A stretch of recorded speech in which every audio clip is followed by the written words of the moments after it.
ಸ್ನೇಹಿತರೆ, ಮೀಡಿಯಾ ಮಾಸ್ಟರ್ಸ್ಗೆ ಸ್ವಾಗತ ಸುಸ್ವಾಗತ. ಗೆಳೆಯರೆ, ಒಬ್ಬ ವ್ಯಕ್ತಿಯ ಬದುಕಲ್ಲಾಗುವ ಒಂದು ಆಕಸ್ಮಿಕ ಬದಲಾವಣೆ ದೇಶದ ಭವಿಷ್ಯವನ್ನು ಬದಲಿಸಿಬಿಡುತ್ತಾ. ಯಾವುದು ಕೂಡ ಯಾರ ಕೈಯಲ್ಲೂ ಇಲ್ಲ. ಆಗಬೇಕಾಗಿರೋದನ್ನ ಯಾರು ತಡೆಯೋದಕ್ಕೆ ಸಾಧ್ಯ ಇಲ್ಲ. ನಾವು ನಿಮಿತ್ತ ಮಾತ್ರರು ಅನ್ನೋ ತತ್ವಜ್ಞಾನದ ಮಾತುಗಳಿವೆಯಲ್ಲ, ಅವು ಅಕ್ಷರಶಃ ಸಾಬೀತಾಗಿದ್ದು ಆ ವ್ಯಕ್ತಿಯ ಬದುಕಲ್ಲಿ. ಹೌದು, ನಾನು ಹೇಳ್ತಾ ಇರೋದು ಭಾರತದ ಮಾಜಿ ಪ್ರಧಾನಿ, ಆರ್ಥಿಕ ತಜ್ಞ, ಧೀಮಂತ ವ್ಯಕ್ತಿ ಡಾಕ್ಟರ್ ಮನಮೋಹನ್ ಸಿಂಗ್ ಅವರ ಬಗ್ಗೆನೇ. ಭಾರತದ ಆರ್ಥಿಕತೆಯ ದಿಕ್ಕು ಬದಲಿಸಿ 2 ಬಾರಿ ಭಾರತದ ಪ್ರಧಾನಿಯಾಗಿ ನೋವು ನಲಿವುಗಳೆರಡನ್ನೂ ಸಮಾನವಾಗಿ ಅನುಭವಿಸಿ ತಮ್ಮ ಕೆಲಸವನ್ನು ತಾವು ಮೌನವಾಗಿ ಮಾಡ್ತಾ ಹೋದ ಮಹಾದಾರ್ಶನಿಕ ಮನಮೋಹನ್ ಸಿಂಗ್ ತಮ್ಮ 92ನೇ ವಯಸ್ಸಲ್ಲಿ ಇಹಲೋಕವನ್ನು ತ್ಯಜಿಸಿದ್ದಾರೆ.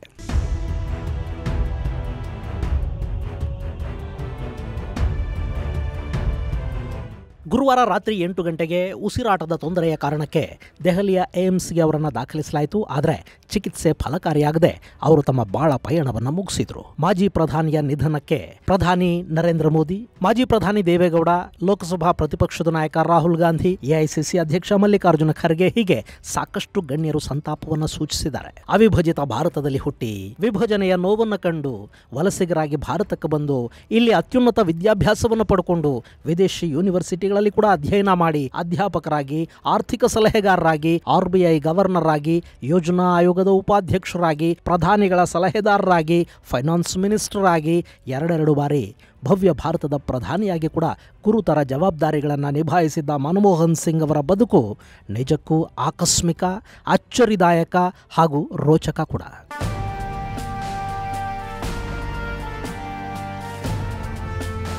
History will be kinder to me than the contemporary media or the power.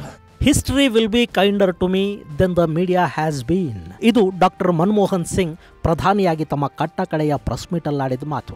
ಅವತ್ತು ಮೀಡಿಯಾಗಳ ಕಣ್ಣಿಗೆ ಮನಮೋಹನ್ ಸಿಂಗ್ ಅವರ ಸರ್ಕಾರ ಬೇರೆಯದ್ದೇ ರೀತಿ ಕಾಣ್ತಾ ಇತ್ತು. ಮನಮೋಹನ್ ಸಿಂಗ್ ಅನ್ನೋ ಮಾತನಾಡದ ಗೊಂಬೆ ಹಾಗೂ ಅವರ ಸರ್ಕಾರದಲ್ಲಾಗಿದ್ದ ಸಾಕಷ್ಟು ಅವ್ಯವಹಾರಗಳು ಅವತ್ತಿಗೆ ಬಹಳಷ್ಟು ಚರ್ಚೆಗಳಿಗೆ ಕಾರಣ ಆಗಿದ್ವು. ಅವರನ್ನ ಮೌನಿ ಮನಮೋಹನ್ ಸಿಂಗ್ ಅಂತ ಆಡಿಕೊಳ್ಳಲಾಗ್ತಾ ಇತ್ತು. ಅವರ 2ನೇ ಅವಧಿಯ ಸರ್ಕಾರ ಹಗರಣಗಳ ಮೇಲೆ ಹಗರಣಗಳನ್ನು ಮಾಡಿಕೊಂಡಿತ್ತು. ದೇಶಕ್ಕೊಬ್ಬ ಬಲಿಷ್ಠ ಪ್ರಧಾನಿ ಅಗತ್ಯ ಇದೆ ಅಂತ ಬಿಂಬಿಸಲಾಗ್ತಾ ಇತ್ತು. ಮನಮೋಹನ್ ಸಿಂಗ್ ಬಲಹೀನ ಪ್ರಧಾನಿಯಾಗಿ ಯಾರದ್ದೋ ಕೈಗೊಂಬೆಯಾಗಿ ಕಾಣಿಸ್ತಾ ಇದ್ರು. ಗುಜರಾತಿನ ಅವತ್ತಿನ ಮುಖ್ಯಮಂತ್ರಿ ನರೇಂದ್ರ ಮೋದಿ ಬಲಿಷ್ಠ ನಾಯಕನಾಗಿ ಹೊರಹೊಮ್ಮುತ್ತಾ ಇದ್ರು. ಇಂಥ ಸಂದರ್ಭದಲ್ಲಿ ಪತ್ರಿಕಾಗೋಷ್ಠಿಯನ್ನು ಉದ್ದೇಶಿಸಿ ಮಾತನಾಡಿದ ಮನಮೋಹನ್ ಸಿಂಗ್ ಅವರು ಹೇಳಿದ್ದು history will be kinder to me ಅನ್ನೋ ಮಾತನ್ನ. ಅದಾಗಿ 11 ವರ್ಷಗಳಾಗ್ತಾ ಬರ್ತಾ ಇದೆ. ಇವತ್ತು ಮನಮೋಹನ್ ಸಿಂಗ್ ನಮ್ಮ ನಡುವೆ ಇಲ್ಲ. ಅವರನ್ನ ಯಾರವತ್ತು ಬಲಹೀನ, ಮೌನಿ ಮೋಹನ, ಜರ್ಕಿನ್ ಹಾಕೊಂಡು ಸ್ನಾನ ಮಾಡ್ತಾರೆ ಅಂತೆಲ್ಲ ಅಂದಿದ್ರು ಅವರೇ ಮನಮೋಹನ್ ಸಿಂಗ್ ಅವರದ್ದು ಸಾರ್ಥಕ ಜೀವನ ಅಂತ ಹೇಳ್ತಾ ಇದ್ದಾರೆ. ಕಾಲ ಎಲ್ಲವನ್ನ ಬದಲಿಸುತ್ತೆ ಅನ್ನೋದು ಇದಕ್ಕೇನೆ ಅಲ್ವಾ.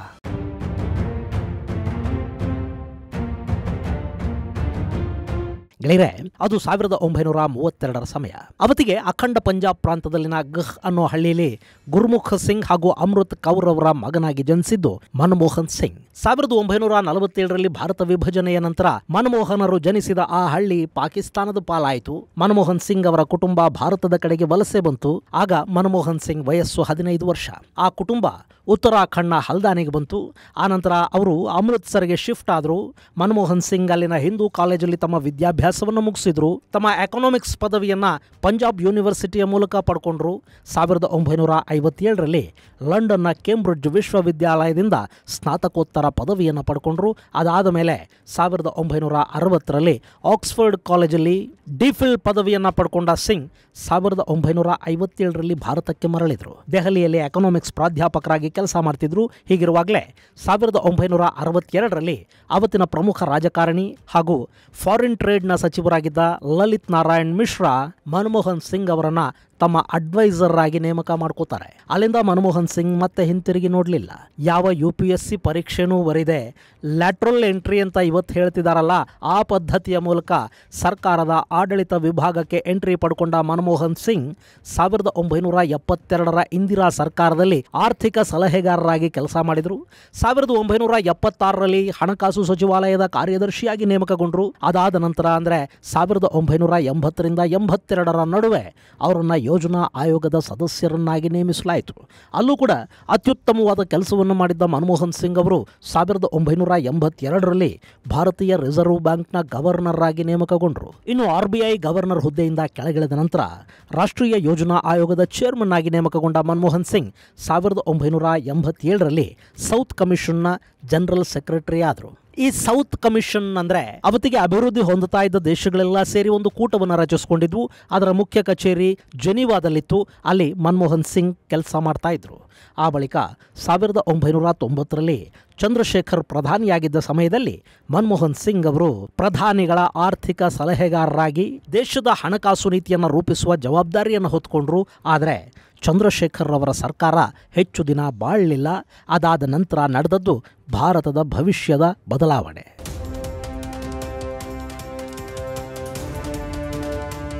ಅದು 1991ರ ಸಮಯ. ಭಾರತದಲ್ಲಿ ಆರ್ಥಿಕ ಪರಿಸ್ಥಿತಿ ತುಂಬಾನೇ ಕೆಟ್ಟಿತ್ತು. ಆಗಷ್ಟೇ ಚುನಾವಣೆಗಳು ಮುಗಿದಿದ್ವು. ಮಾಜಿ ಪ್ರಧಾನಿ ರಾಜೀವ್ ಗಾಂಧಿಯ ಹತ್ಯೆಯ ನೆನಪು ಹಾಗೆ ಉಳಿದಿತ್ತು. ಇಷ್ಟಾದರೂ ಅಲ್ಲಿ ಯಾವುದೇ ಪಕ್ಷಕ್ಕೆ ಸಂಪೂರ್ಣ ಬಹುಮತ ಬಂದಿರಲಿಲ್ಲ. ಅಲ್ಲವತ್ತು ರಾಜೀವ್ ಹತ್ಯೆಯ ಹೊರತಾಗಿ ಕೂಡ ಕಾಂಗ್ರೆಸ್ ಪಕ್ಷಕ್ಕೆ ಸಿಕ್ಕಿದ್ದು ಬರೀ 244 ಸೀಟುಗಳು ಮಾತ್ರ. ಇಂಥ ಸಂದರ್ಭದಲ್ಲಿ ದೇಶವನ್ನು ಮುನ್ನಡೆಸೋದಕ್ಕೆ ಮುಂದಾಗಿದ್ದು ಅತ್ಯಂತ ಪ್ರಭಾವಿ ಹಾಗೂ ಹಿರಿಯ ಮುತ್ಸದ್ದಿ PV ನರಸಿಂಹರಾಯರು. ಇಲ್ಲಿ ಮನಮೋಹನ್ ಸಿಂಗ್ ಅವರ ಬಗ್ಗೆ ಹೇಳುವಾಗ PV ಅನ್ನ ಬಗ್ಗೆ ಹೇಳದೆ ಹೋದರೆ ಮನಮೋಹನ್ ಸಿಂಗ್ ಅವರ ಚರಿತ್ರೆ ಪೂರ್ಣ ಆಗೋದೇ ಇಲ್ಲ. ಅಲ್ಲವತ್ತು 244 ಸಂಸದರನ್ನ ಮುನ್ನಡೆಸ್ತಾ ಮಿತ್ರ ಪಕ್ಷಗಳ ಸಹಾಯವನ್ನು ಪಡ್ಕೊಂಡು ಸರ್ಕಾರವನ್ನು ರಚಿಸಿದ್ದ PV ನರಸಿಂಹರಾವ್ ಅವರ ಮುಂದೆ ದೊಡ್ಡ ಸವಾಲಾಗಿದ್ದದ್ದು ದೇಶದ ಆರ್ಥಿಕ ಪರಿಸ್ಥಿತಿ. ಅವತ್ತು ಭಾರತದ ಫಾರಿನ್ ರಿಸರ್ವ್ ಇದ್ದದ್ದು ಕೇವಲ $1 ಬಿಲಿಯನ್ ಮಾತ್ರ. ಹಾಗೆಯೇ ದೇಶದ ಆರ್ಥಿಕ ಕೊರತೆ GDPಯ 8.5ರಷ್ಟಿತ್ತು. ಅಂದರೆ ನಾವು ದುಡಿಯೋದು ಕಡಿಮೆ ಇತ್ತು, ಖರ್ಚುಗಳು ಹೆಚ್ಚಿದ್ವು.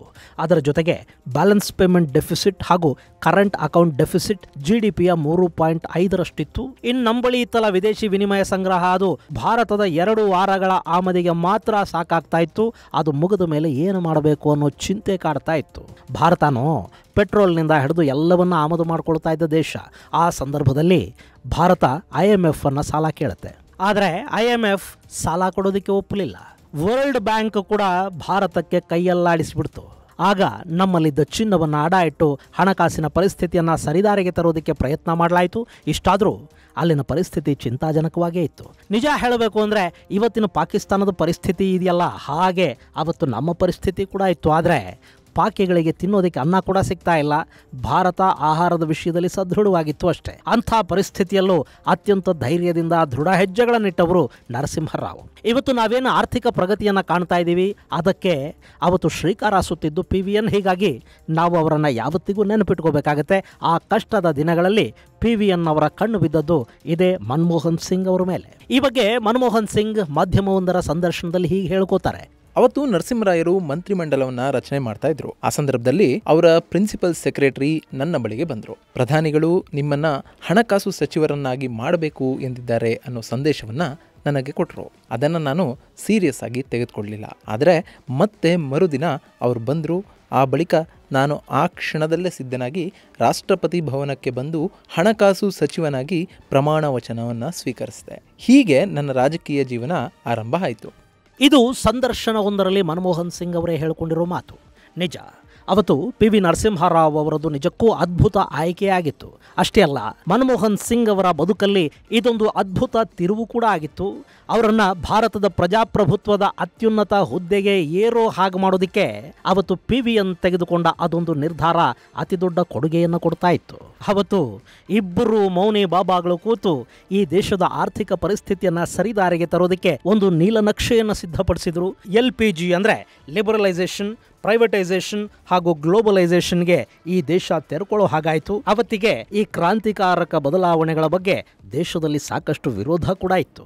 ಭಾರತಕ್ಕೆ ವಿದೇಶಿ ಹೂಡಿಕೆಗಳು ಹರಿದು ಬರೋದನ್ನ ಸಾಕಷ್ಟು ಮಂದಿ ವಿರೋಧಿಸ್ತಾ ಇದ್ರು. ಆದರೂ ಅವತ್ತಿನ ಸರ್ಕಾರ ಅಲ್ಲಿ ದೊಡ್ಡ ನಿರ್ಧಾರಗಳನ್ನೇ ಕೈಗೊಳ್ತು. ಮನಮೋಹನ್ ಸಿಂಗ್ ಸಾಕಷ್ಟು ಸರ್ಕಾರಿ ಆಸ್ತಿಗಳನ್ನ ಖಾಸಗೀಕರಣಗೊಳಿಸೋದಕ್ಕೆ ಮುಂದಾದ್ರು. ವಿದೇಶಿ ಬಂಡವಾಳ ಹರಿದು ಬರೋ ಹಾಗೆ ಮಾಡಿದ್ರು. ಯಾವ ಆರ್ಥಿಕ ಸಹಾಯಕ್ಕಾಗಿ ಭಾರತ ತನ್ನ ಚಿನ್ನವನ್ನ ಬ್ಯಾಂಕ್ ಆಫ್ ಇಂಗ್ಲೆಂಡ್ ಮತ್ತು ಯೂನಿಯನ್ ಬ್ಯಾಂಕ್ ಆಫ್ ಸ್ವಿಟ್ಜರ್ಲ್ಯಾಂಡ್ ಅಲ್ಲಿ ಅಡ ಇಟ್ಟಿತ್ತೋ, ಅದೇ ಭಾರತ ಕೆಲವೇ ವರ್ಷಗಳಲ್ಲಿ ತನ್ನ ಆರ್ಥಿಕ ಸ್ಥಿತಿಯನ್ನು ಸುಧಾರಿಸಿಕೊಂಡು ಬಿಡ್ತು. ಗೆಳೆಯರೆ, 1991ರಲ್ಲಿ ಭಾರತದ GDP $270 ಬಿಲಿಯನ್ ಕುಸಿದಿತ್ತು. ಅದು 1996ರ ಹೊತ್ತಿಗೆ $392 ಬಂದು ನಿಂತುಕೊಳ್ತು. ಹಿಮ್ಮುಖವಾಗಿ ಚಲಿಸ್ತಾ ಇದ್ದ ಆರ್ಥಿಕತೆಯನ್ನು ಮತ್ತೆ ಸರಿದಾರಿಗೆ ತಂದು ಅದನ್ನು ಮುಂದುವರಿಯೋ ಹಾಗೆ ಮಾಡಿದ ಕೀರ್ತಿ PVN ಹಾಗೂ ಮನಮೋಹನ್ ಸಿಂಗ್ ಅವರಿಗೆ ಸಲ್ಲುತ್ತೆ.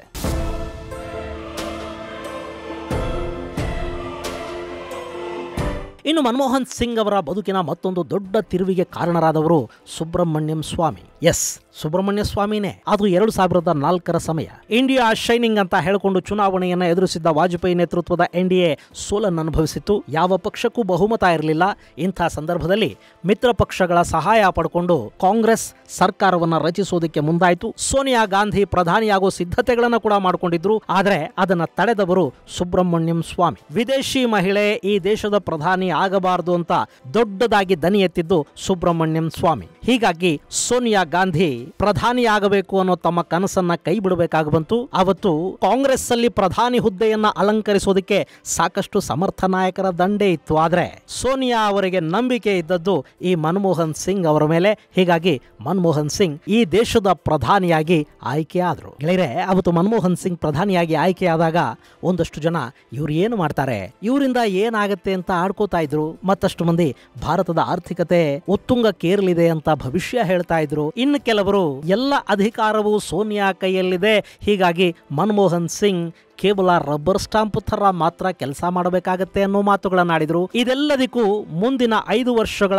ಆಡಳಿತ ಉತ್ತರವನ್ನು ಕೊಡ್ತಾ ಇತ್ತು. ಮನಮೋಹನ್ ಸಿಂಗ್ ಅವರ ಬುದ್ಧಿವಂತಿಕೆ ಮತ್ತು ಅವರ ಅಪಾರ ಆರ್ಥಿಕ ಜ್ಞಾನ ಅವರಿಗೆ ಪ್ರಪಂಚದಾದ್ಯಂತ ಗೌರವಾಧಾರಗಳನ್ನು ತಂದುಕೊಡ್ತು. ಹಾಗೇನೆ ಜಾರ್ಜ್ W. ಬುಷ್ ಕೂಡ ಮನಮೋಹನ್ ಸಿಂಗ್ ಅವರ ಮುತ್ಸದ್ದಿತನಕ್ಕೆ ತಲೆದೂಗಿದ್ರು. ಈ ಹಂತದಲ್ಲೇ ಭಾರತ ಅಮೆರಿಕ ಜೊತೆ 1-2-3 ಅಗ್ರಿಮೆಂಟ್ ಮಾಡ್ಕೊಳ್ಳೋದಕ್ಕೆ ಮುಂದಾಯಿತು. ಅದು ಅಮೆರಿಕ ಜೊತೆಗಿನ ಅಣು ಒಪ್ಪಂದ ಆಗಿತ್ತು. ಅವತ್ತು ಭಾರತ ಅಮೆರಿಕಾನ ಅಪ್ಪಿಕೊಳ್ತಾ ಇದೆ ಅನ್ನೋ ಕಾರಣಕ್ಕೇನೆ ಕಮ್ಯುನಿಸ್ಟರು UPAಗೆ ಕೊಟ್ಟಿದ್ದ ಬೆಂಬಲವನ್ನು ವಾಪಸ್ಸು ಪಡ್ಕೊಂಡ್ರು.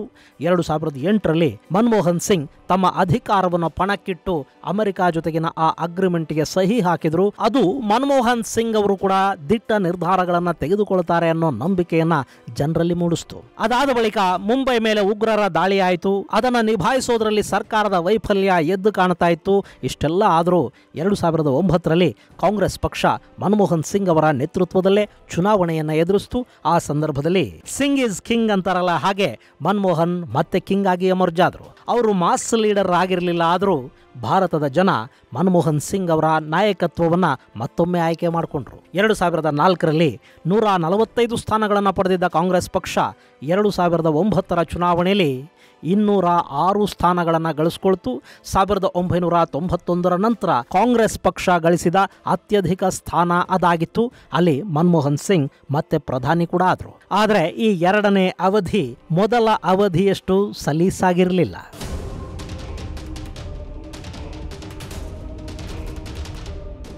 ಗೆಳೆಯರೆ, ಅವತ್ತಿಗೆ ಮನಮೋಹನ್ ಸಿಂಗ್ ಅವರಿಗೆ 77 ವರ್ಷ. UPA ಸರ್ಕಾರ 2ನೇ ಬಾರಿ ಅಧಿಕಾರಕ್ಕೆ ಬಂದಾಗ ಮನಮೋಹನ್ ಸಿಂಗ್ ತುಂಬಾ ದೂರದೃಷ್ಟಿಯ ಯೋಚನೆಗಳನ್ನು ಮಾಡಿದ್ರು. ಅವರು ಕಾಂಗ್ರೆಸ್ ಪಕ್ಷದ ಯುವರಾಜ ಅಂತ ಗುರುತಿಸಿಕೊಳ್ತಾ ಇದ್ದ ರಾಹುಲ್ ಗಾಂಧಿ ಅವರನ್ನ ಮಂತ್ರಿಮಂಡಲಕ್ಕೆ ತೆಗೆದುಕೊಳ್ಳೋದಕ್ಕೆ ಮುಂದಾದ್ರು. ಆದ್ರೆ ರಾಹುಲ್ ಗಾಂಧಿ ಮನಮೋಹನ್ ಸಿಂಗ್ ಅವರ ಮಂತ್ರಿಮಂಡಲವನ್ನ ಸೇರೋದಕ್ಕೆ ಬಯಸಲಿಲ್ಲ. ಪಾಪ ಅವರು ಪ್ರಧಾನಿಗಳ ಕುಟುಂಬದಿಂದಾನೇ ಬಂದವರು ನೋಡಿ, ಹೀಗಾಗಿ ನೇರವಾಗಿ ಪ್ರಧಾನಿನೇ ಆಗಬೇಕು ಅಂತ ಅಂದ್ಕೊಂಡ್ರು ಏನೋ. ಹೀಗಾಗಿ ಒಂದು ದೊಡ್ಡ ರಾಜಕೀಯ ಅನುಭವವನ್ನ ಪಡೆಯೋ ಅವಕಾಶವನ್ನ ರಾಹುಲ್ ಅಲ್ಲಿ ಕೈ ಚೆಲ್ಲಿಬಿಟ್ರು. ಅಷ್ಟೇ ಅಲ್ಲ, ತಮ್ಮದೇ ಸರ್ಕಾರದ ವಿರುದ್ಧ ಮಾತನಾಡುವ ಕೆಲಸವನ್ನು ಕೂಡ ರಾಹುಲ್ ಮಾಡಿದ್ರು. ಇದು ರಾಹುಲ್ ಅವರ ರಾಜಕೀಯ ಅಪ್ರಬುದ್ಧತೆಯನ್ನ ಅವತ್ತು ಜಗಜ್ಜಾಹೀರು ಮಾಡ್ತು.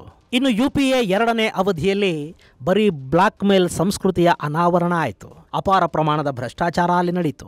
UPA ಅಂಗಪಕ್ಷಗಳು ಕಾಂಗ್ರೆಸ್ ಅನ್ನ ಬ್ಲಾಕ್ ಮೇಲ್ ಮಾಡೋದಕ್ಕೆ ನಿಂತು. ಹಾಗೆ ನೋಡಿದ್ರೆ ಮನಮೋಹನ್ ಸಿಂಗ್ ಯಾವತ್ತೂ ಕೂಡ ಭ್ರಷ್ಟಾಚಾರದ ಕೊಳಕನ್ನ ತಮ್ಮ ಮೈಗೆ ಮೆತ್ತಿಕೊಂಡವರಲ್ಲ. ಅವರ ಇಡೀ ಕುಟುಂಬ ರಾಜಕೀಯದಲ್ಲಿ ಅಧಿಕಾರದಲ್ಲಿ ಯಾವತ್ತೂ ಹಸ್ತಕ್ಷೇಪ ಮಾಡಲಿಲ್ಲ.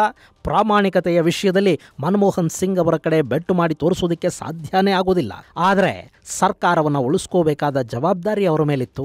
ಅಧಿನಾಯಕಿ ಸೋನಿಯಾ ಗಾಂಧಿ ಅವರ ಆದೇಶಗಳನ್ನು ಪಾಲಿಸಲೇಬೇಕಾದ ಅನಿವಾರ್ಯತೆಯ ಸುಳಿಗೆ ಅವರು ಸಿಲುಕೊಂಡಿದ್ರು. ಅವರ ಸರ್ಕಾರದ ಪಾಲುದಾರರಾಗಿದ್ವಲ್ಲ ಮಿತ್ರ ಪಕ್ಷಗಳು, ಅಲ್ಲಿ ಭಯಾನಕ ಭ್ರಷ್ಟರಿದ್ರು. ಹಾಗೆ ಮನಮೋಹನ್ ಸಿಂಗ್ ಅವರು ಪ್ರತಿನಿಧಿಸ್ತಾ ಇದ್ದ ಕಾಂಗ್ರೆಸ್ ಅಲ್ಲಿ ಕೂಡ ಭ್ರಷ್ಟ ರಾಜಕಾರಣಿಗಳ ಸಂಖ್ಯೆ ಕಡಿಮೆ ಏನಿರಲಿಲ್ಲ.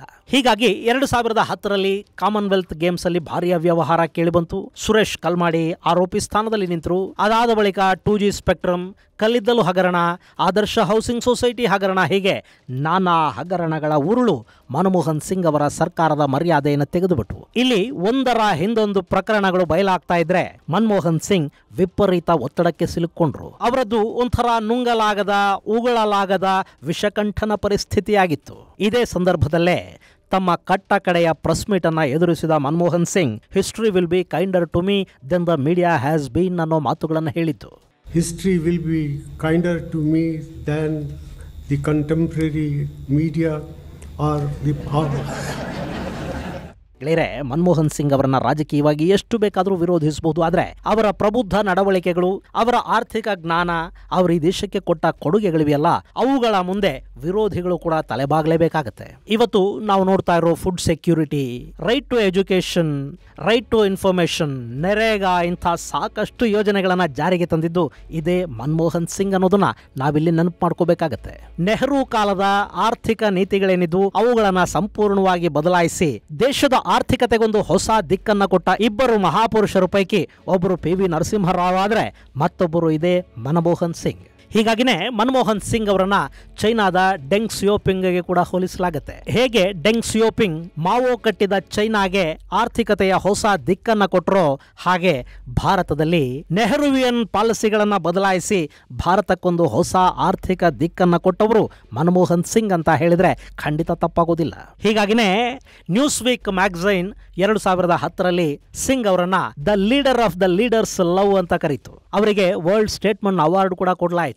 ಹಾಗೆಯೇ ಹೆನ್ರಿ ಕಿಸಿಂಜರ್ ಸಿಂಗ್ ಅವರನ್ನ A statesman with vision, persistence and integrity ಅಂತ ಕರೆದ್ರು. ಇನ್ನು Forbes India's best prime minister since Nehru ಅಂತ ಮನಮೋಹನ್ ಸಿಂಗ್ ಅವರನ್ನ ಹೊಗಳಿತು. ಅದರ ಜೊತೆಗೆ ಮೋದಿ, ಗಡ್ಕರಿ, ಅರವಿಂದ್ ಕೇಜ್ರಿವಾಲ್ರಂಥ ನಾಯಕರು ಕೂಡ ಮನಮೋಹನ್ ಸಿಂಗ್ ಅವರ ದೂರದೃಷ್ಟಿಯನ್ನ ಸಾಕಷ್ಟು ಬಾರಿ ನೆನಪಿಸಿಕೊಂಡಿದ್ದಿದೆ. ಇಷ್ಟೆಲ್ಲ ಕೆಲಸಗಳ ನಡುವೆನೂ ಮನಮೋಹನ್ ಸಿಂಗ್ ಮೌನಿಯಾಗಿ ಉಳಿದುಬಿಟ್ರು. ಮೌನವಾಗೇ ಈ ದೇಶದಲ್ಲಿ ಸಾಕಷ್ಟು ಆರ್ಥಿಕ ಕ್ರಾಂತಿಗಳನ್ನು ಮಾಡಿದರು. ಅಂಥ ಧೀಮಂತ ನಾಯಕ ಡಿಸೆಂಬರ್ 26ರಂದು ನಮ್ಮೆಲ್ಲರಿಂದ ದೂರ ಸರಿದಿದ್ದಾರೆ. ಗೆಳೆಯರೆ, ಮನಮೋಹನ್ ಸಿಂಗ್ ಹುಟ್ಟಿದ್ದು ಸೆಪ್ಟೆಂಬರ್ 26. ಅವರು ಇಹಲೋಕದ ಯಾತ್ರೆಯನ್ನು ಮುಗಿಸಿದ್ದು ಡಿಸೆಂಬರ್ 26. ಇನ್ನು ಅವರ ಆದರ್ಶಗಳು, ಆರ್ಥಿಕ ನೀತಿಗಳು ನಮ್ಮ ಮುಂದಿವೆ. ಸರ್ಕಾರಗಳು ಅವುಗಳನ್ನು ಸ್ವೀಕರಿಸಿ ಭಾರತವನ್ನು ಪ್ರಗತಿಯ ಹಾದಿಯಲ್ಲಿ ಮುನ್ನಡೆಸಿದರೆ ಆ ಮಹಾಚೇತನದ ಆತ್ಮಕ್ಕೆ ಶಾಂತಿ ಸಿಗತ್ತೆ.